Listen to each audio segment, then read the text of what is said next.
Hello students, welcome to my channel লেখাপড়া শিখবো এবং শেখাবোতে। সঙ্গে আমি ফিজা, তোমাদের আরেকবার স্বাগত জানাই।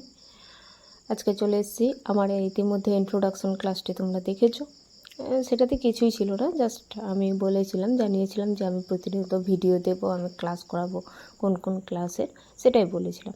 তো আজকে আমি যে ক্লাসটা নিয়ে এসেছি সেটা হচ্ছে আমাদের দশম শ্রেণীর জন্য, মানে ক্লাস 10-এর জন্য প্রথম যে গল্পটা। হ্যাঁ, তোমাদের মনে হতে পারে যে প্রথমে সূচিপত্র বা তোমাদের যেটা সিলেবাস রয়েছে সেটা আলোচনা করা উচিত, কিন্তু আমার মনে হয় না, কারণ তোমরা যথেষ্ট সিনসিয়ার, তোমরা সিলেবাসটা অবশ্যই দেখেছো। আর সবথেকে বড় কথা হচ্ছে পাঠ্য বই সবার কাছেই রয়েছে, তো সেই পাঠ্য বইয়ের যেগুলো স্টার মার্ক দেওয়া আছে সেগুলোই হচ্ছে তোমাদের সিলেবাসের অন্তর্গত। সেই জন্য সেটা আমি আর দীর্ঘায়িত করছি না বা আলোচনা করছি না। তবুও দেখা যাক, কোনো যদি প্রয়োজন হয় তাহলে ছোটো আকারে একটা ভিডিও বানিয়ে দেব। তো দশম শ্রেণীর যেটা প্রথম গল্প রয়েছে সেটা হচ্ছে জ্ঞানচক্ষু। সেই গল্পটারই আমি আজকে জাস্ট শুধু তোমাদের সারসংক্ষেপটাকে মানে দেখাবো, শোনাবো, সারসংক্ষেপটা আলোচনা করে দেবো এবং কেন সারসংক্ষেপটা আলোচনা করার প্রয়োজন আছে, কারণ সারসংক্ষেপটা যদি তোমাদের জানা থাকে তাহলে যখন গল্পটা থেকে আমি লাইন তুলে প্রশ্ন দেব অথবা শর্ট কোশ্চেন করাবো তখন কিন্তু সুবিধা হবে অনেকটাই। আর আজকে আমি সারসংক্ষেপের উপর দিচ্ছি, এরপরে কিন্তু লাইন ধরে, গল্পের লাইন ধরেও আমি ভিডিও আপলোড করে দেবো। তো শুরু করা যাক। গল্পটি হচ্ছে আমাদের বিখ্যাত লেখিকা আশাপূর্ণা দেবীর লেখা। লেখিকা পরিচিতি প্রসঙ্গে এখানে আমি বেশি কিছু দীর্ঘায়িত করছি না, কারণ দশম শ্রেণীর যতগুলো পাঠ্য রয়েছে সমস্ত লেখক লেখিকার মানে অর্ধেক অর্ধেক করে আলোচনা করে আমি একটা আলাদা ভিডিও বানিয়ে তোমাদের সামনে তুলে ধরব। তো জ্ঞানচক্ষুতে আগে চলে আসি। জ্ঞানচক্ষু নামকরণটা একটু বলে দিই প্রথমে। যে কোনো সাহিত্যের যে কোনো বিভাগের নামকরণ সম্পর্কে জানাটা অবশ্যই জরুরি, কারণ নামকরণটার সম্পর্কে যদি আমাদের একটা ভালো আইডিয়া থাকে তাহলে সেখান থেকে আমরা গল্পের যে ধারণা, মানে গল্পটা কি বলতে চাইছে লেখক বা লেখিকা, সেটা আমরা একটুখানি হলেও আন্দাজ করতে পারি। তো এখানে জ্ঞানচক্ষু মানে কি, চোখটা এখানে কিন্তু তোমার অঙ্গ বা জ্ঞানেন্দ্রিয়র মধ্যে পড়ছে না, এখানে হচ্ছে জ্ঞানের দরজা খুলে যাওয়া, প্রকৃত জ্ঞান লাভ হওয়া। তাহলে নামকরণ থেকে আমরা বুঝতে পারছি যে এখানে কারো, ধরো আমরা অজ্ঞাত, আমাদের চরিত্র, প্রধান চরিত্র বা কার এই সম্পর্কে এখন ধারণা নেই, কিন্তু এইটুকু শুধু আমরা আন্দাজ করতে পারি যে এখানে কারো কথা বলা হয়েছে যার প্রকৃত জ্ঞানের উদয় হচ্ছে। তো চলো শুরু করা যাক গল্পটি। গল্পের সারসংক্ষেপ তাহলেই বোঝা যাবে যে কার জ্ঞানের উদয় হয়েছে বা কার প্রকৃত জ্ঞান লাভ হয়েছে। তো গল্পের মধ্যে আমরা যে মূল ক্যারেক্টার পাবো সেটা হচ্ছে তপন। না, তপন তোমাদের মতোই একজন কিশোর ছেলে, সেও দশম শ্রেণীর। তো সে কি করেছে না, তার যে ছুটি হয়েছে সেই ছুটিতে, এবং দুটো এখানে ইভেন্ট রয়েছে, একটা হচ্ছে তার মাসির বিয়ে, ছোটো মাসির বিয়ে, এবং তার গরমের ছুটি, দুটোই। তো সেই উপলক্ষে সে মামার বাড়িতে এসেছে। মামার বাড়ির একটা আলাদাই মজা, বুঝতেই পারছো, তপনেরও সেটাই।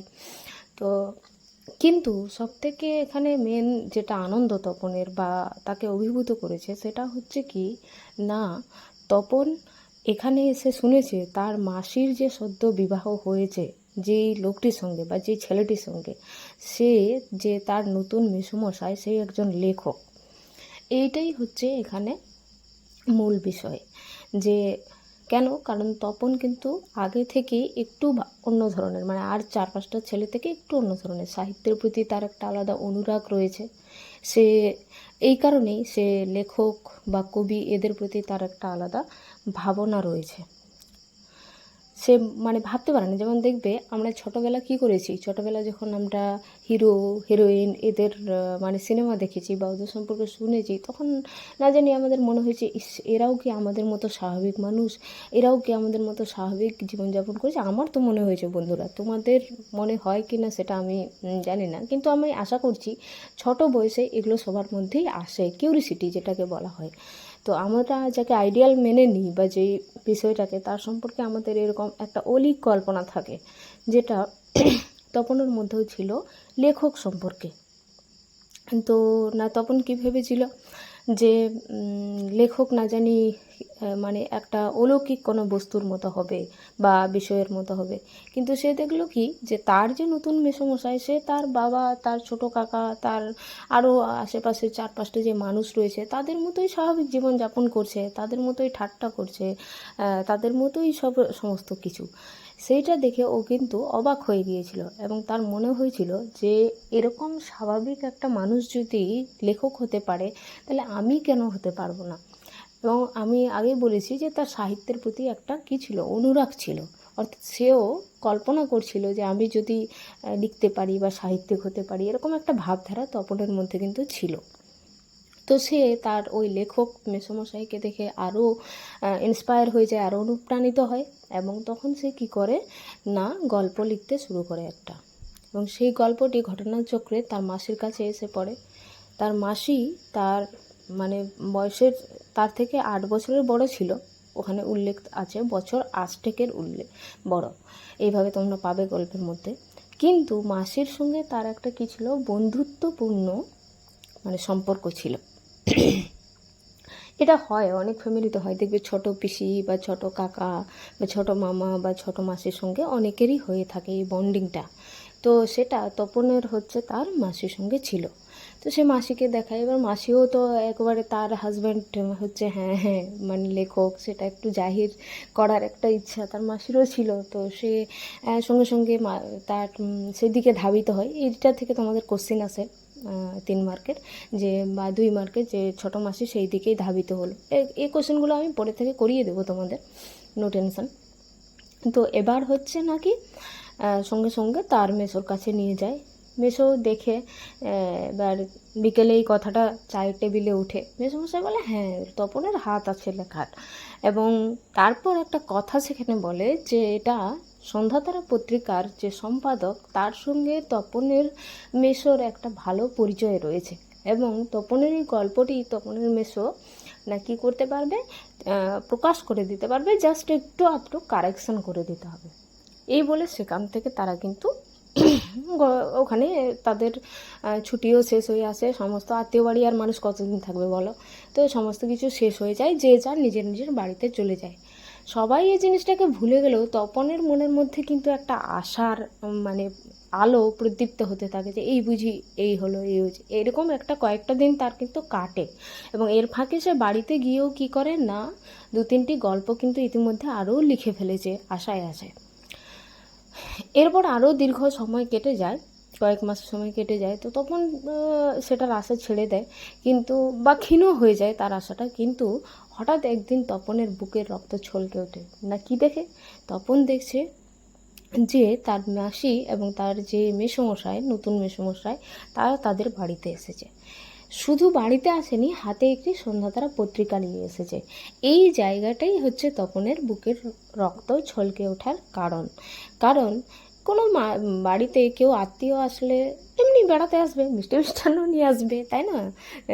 কিন্তু তারা সন্ধ্যাতারা পত্রিকা কেন নিয়ে আসবে, এই ভাবটা তপনের মনের মধ্যে উদয় হয়, এবং তার সঙ্গে সঙ্গে তার মনের মধ্যে কী আশা জাগছে সেটা তোমরা বুঝতেই পারছো। সত্যি সত্যি তার আশা মানে বাস্তবে পরিণত হয়। সে দেখে যে তার লেখাটি প্রকাশ পেয়েছে, এবং লেখকের জায়গায় মানে সূচিপত্রে লেখকের জায়গায় শ্রী তপন কুমার এইভাবে করে তার নামটা লেখা আছে, এবং তার গল্পটার নাম ছিল প্রথম দিন। তো সবাই একদম বাড়িতে একটা বিশাল ব্যাপার শুরু হয়ে যায়, বাপরে এই বয়সে লেখক হয়ে গেল তপন। হ্যাঁ, তার ছোট কাকা বলে হ্যাঁ হ্যাঁ আমার একটা যদি ওরকম লেখক মেসো থাকতো তাহলে আমরাও হতে পারতাম, ইত্যাদি ইত্যাদি। কিন্তু এরই ফাঁকে একটা কথা বারবার ওঠে কি, যে না, কারেকশন করে দেওয়ার কথাটা। যে একটু কারেকশন করতে হয়েছে। এই কথাটার জন্য লেখা প্রকাশের পর যতটা না আনন্দ হওয়ার কথা তপনের ছিল, ততটা আনন্দ সে কিন্তু খুঁজে পায় না। তারপর কি হয় না, তার মা বলে এবং বাড়ির আরও অন্যান্য সদস্যরা সবাই মিলে শুনতে চায় যে যে গল্পটি প্রকাশ পেয়েছে সেই গল্পটি লেখক মহাশয় নিজেই পাঠ করে তাদেরকে বাড়ির সকলকে শোনাক, মানে তপন নিজেই। তো তপনও একটু লজ্জা, একটু মানে কেমন একটা মনোভাব নিয়ে, মানে একটা জড়তা এভাবে নিয়ে সে কিন্তু পত্রিকা হাতে বসে। এটা দেখে তার মা আবার বলে হ্যাঁ হ্যাঁ নে শুরু কর, বা অনেকেই বলে তোর তো পায়া ভারী দেখছি, ইত্যাদি ইত্যাদি। কিন্তু তপন যখন গল্পটি পড়তে শুরু করে সেইখানেই হচ্ছে আমাদের গল্পের চরম মুহূর্ত বা ক্লাইম্যাক্স পর্যায়ে তোমরা বলতে পারো। তো সেই পড়তে পড়তে তপনের কি হয় না, শ্বাসরুদ্ধ অবস্থা একটা, বা সে মানে থেমে থেমে যেতে শুরু করে। এর কারণটা কি? এর কারণটা হচ্ছে এটাই যে তপন দেখে সে যেই গল্পটা রেখেছিল সেই গল্পটা সেখানে কিন্তু নেই। প্রত্যেকটা লাইন, প্রত্যেকটা বিষয় সেখানে কি করে দেওয়া হয়েছে, মানে বিষয় ওটাই রাখা হয়েছে, প্রত্যেকটা লাইন, প্রত্যেকটা শব্দকে কারেকশান করে দেওয়া হয়েছে। অর্থাৎ নেহাত তার কাঁচা হাতের লেখা ছিল, সেই কারণে সেটা যাতে পত্রিকায় প্রকাশের উপযুক্ত হয় সেই কারণে তার লেখক মেশো কী করেছে, সেটাকে পুরোপুরি একেবারে আগাগোড়া একদম পরিবর্তন করে দিয়েছে, শুধু ভাববস্তুটা তার রেখেছে। তখন তপনের মনে হয়েছে যে এটা তো তার লেখা নয়, কারণ এটা তো পুরো তার মেশো পাল্টে দিয়েছে। তার মনে হয়েছে যে এটা হচ্ছে সব থেকে বেশি অপমানের। তো সেখানে সে সেটা প্রকাশ করতে পারেনি কারো সামনে। তাড়াতাড়ি তার পড়াটা শেষ করে সে সেখান থেকে উঠে চলে গেছে ছাদের কোণে, এবং সেখানে গিয়ে সে কী করেছে না,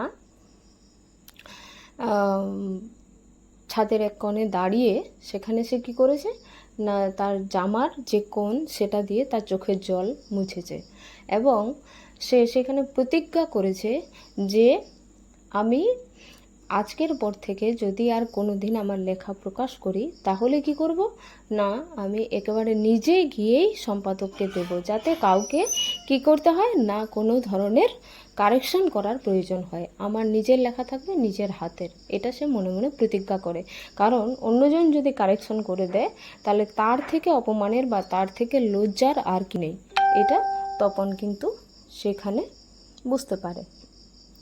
তো এই হচ্ছে আমাদের তপন গল্পের সারসংক্ষেপ, এবং মানে জ্ঞানচক্ষু গল্পের মূল চরিত্র হচ্ছে তপন।